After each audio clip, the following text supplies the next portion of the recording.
morning student. I am Tithi Khandel from the Great India School, Raipur. बच्चों, जैसा कि आप जानते हो कि सूर्य पूर्व दिशा से निकलता है।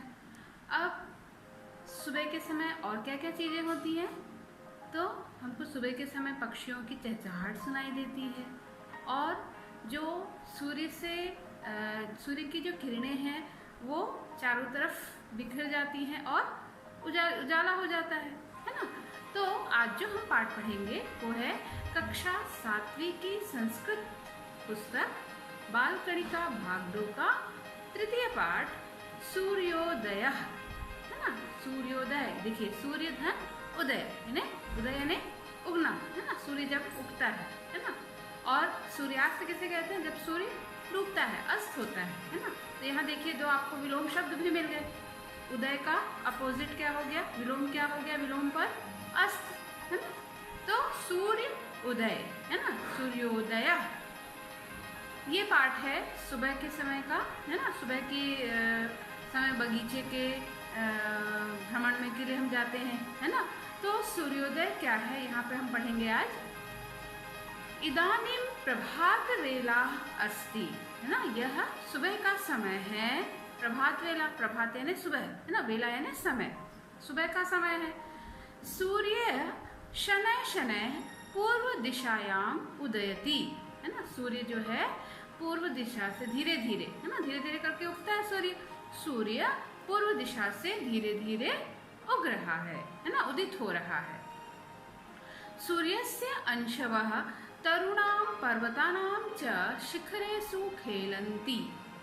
श्यामलम् आकाशं सागरं च स्वर्णिं कुर्वन्ति। अब जो सूर्य से निकलने, सूर्य की जो किरणें हैं, सूर्य का जो अंश है ना, अंश किसको कहते हैं? किरणों को। तो सूर्य के अंश, सूर्य की जो अंश है, किरणें हैं, वो तरुण पर्वत शिखर की ओर है ना से होती हुई है ना। शिखरों में ऊंचे ऊंचे पर्वत शिखर होते हैं, तो उन ऊंचे ऊंचे पर्वत शिखर से खेलती हुई काले आकाश और सागर को और भी स्वर्णिम करती हैं। प्रभात वेलायाः शोभा सर्वेषां चित्तानि हरति। और ये जो सुबह के समय की बेला है, ये सबके मन को क्या करती है? आनंदित करती है ना। सर्वेषां चित्तानि हरति है ना। और दिनकरस्य किरणें अंधकारं नाशयति सर्वत्र च प्रकाशः प्रसरति।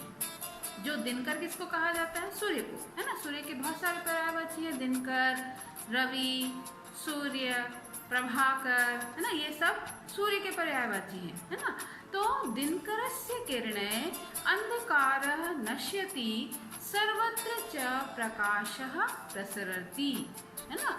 दिनकर यानी सूर्य, सूर्य की किरणें अंधकार का नाश करती हैं, नष्ट करती हैं अंधकार को, और सभी जगह, सर्वत्र यानी सभी जगह है ना। ऐसा तो नहीं है कि कहीं पर्टिकुलर प्लेस में नहीं होता, यहाँ नहीं होता। तो यहाँ पूरे सृष्टि को वो क्या करती है? प्रकाशित करती हैं। सर्वत्र च प्रकाशः प्रसरति है ना। खगा पशवः मानवा च निद्रां त्यक्त्वा उत्तिष्ठन्ति। और जो खग यानी पक्षी है ना, पशु, मानव है ना, मानव मनुष्य, च निद्रा यानी नींद है ना, त्यक्ता यानी त्याग कर ना, उत्तिष्ठन्ति यानी उड़ जाते हैं। तो पक्षी, पशु और मानव ये क्या करते हैं? नींद को त्याग कर उठ जाते हैं है ना। खगानां कलरवे वातावरणं गुज्जितं भवति। और पक्षियों की चहचहाहट जो है वो वातावरण में गूंजने लगती है। वाटिकासु, वाटिका यानी उद्यान, बगीचा है ना। वाटिकासु तरुणां शाखासु पुष्पाणि सरोवरेषु च कमलानि विकसन्ति है ना। और जो उद्यान है, वाटिका है ना, उसके जो वृक्ष है वहाँ पर जो है ना, उसकी शाखा और सरोवर है वहाँ पर जो है ना, वहाँ पर क्या हो रहे हैं? पुष्प खिलने लगे हैं है ना। और सरोवर में कमल खिलने लगे हैं। शाखाओं में जो वृक्ष है उस पे शाखाओं में फूल खिलने लगे हैं और सरोवर में कमल खिलने लगे हैं। सुगंधेन पूरितः वायु मंद मंदम बहवहति। और सुगंध से परिपूर्ण, है ना, सुबह की वेला है ये, तो सुगंध से परिपूर्ण वायु मंद मंद, मंद मंद यानी धीरे धीरे प्रवाहित हो रही है। मंदिरेभ्य शंख ध्वनि, मस्जिदेभ्य अजानम, गुरुद्वारेभ्य च शब्द कीर्तनम वातावरणम पुनीतः कुर्वन्ति।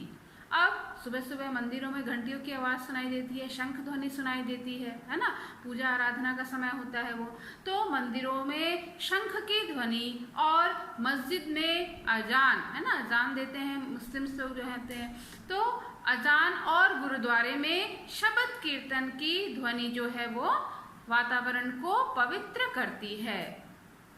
तो ये सुबह का समय है। भक्ता स्नात्वा, और जो भक्तगण हैं वो स्नान करके अपने अपने पूजा स्थल की ओर जाते हैं।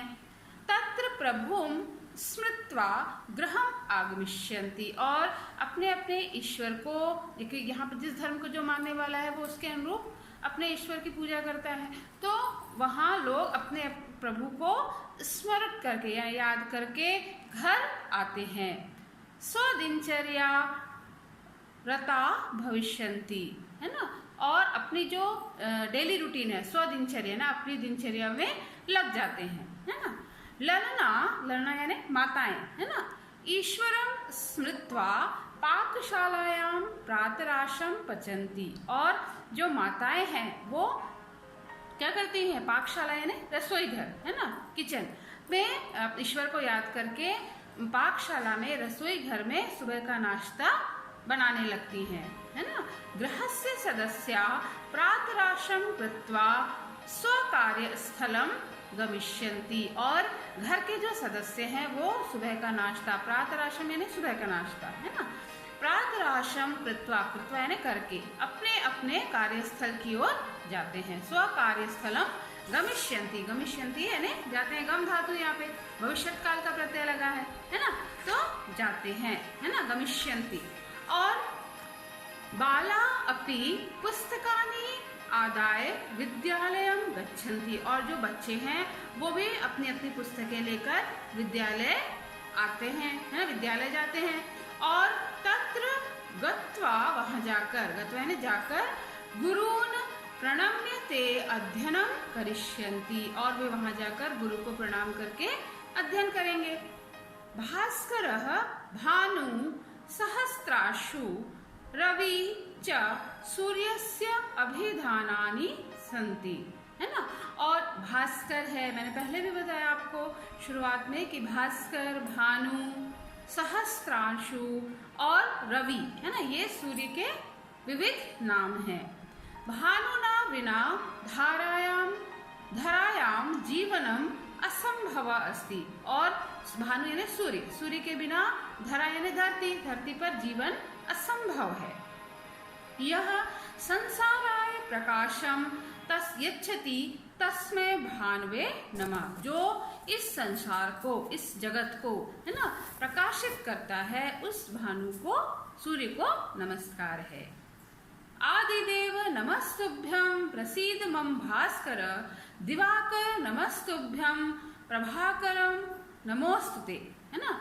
जो आदिदेव है, प्रथम गुरु है ना, सबसे शुरुआत सृष्टि की जो जागते हैं सभी लोग, तो किससे, सूर्य से, सूर्य के उदित होने से, तो आदिदेव यानी प्रथम देव, नमस्तुभ्यम प्रसीद मम भास्करम, है ना, तो प्रथम जो देव हैं, सूर्य हैं, उनको नमस्कार है, आप प्रसन्न होइए, आपको मेरा नमस्कार है, हे भास्कर, भास्कर भी सूर्य का ही नाम है, आपको मेरा नमस्कार है। दिवाकर नमस्तुभ्यम प्रभाकर नमोस्तुते, है ना, दिवाकर को नमस्कार है और प्रभाकर आप प्रसन्न होइए।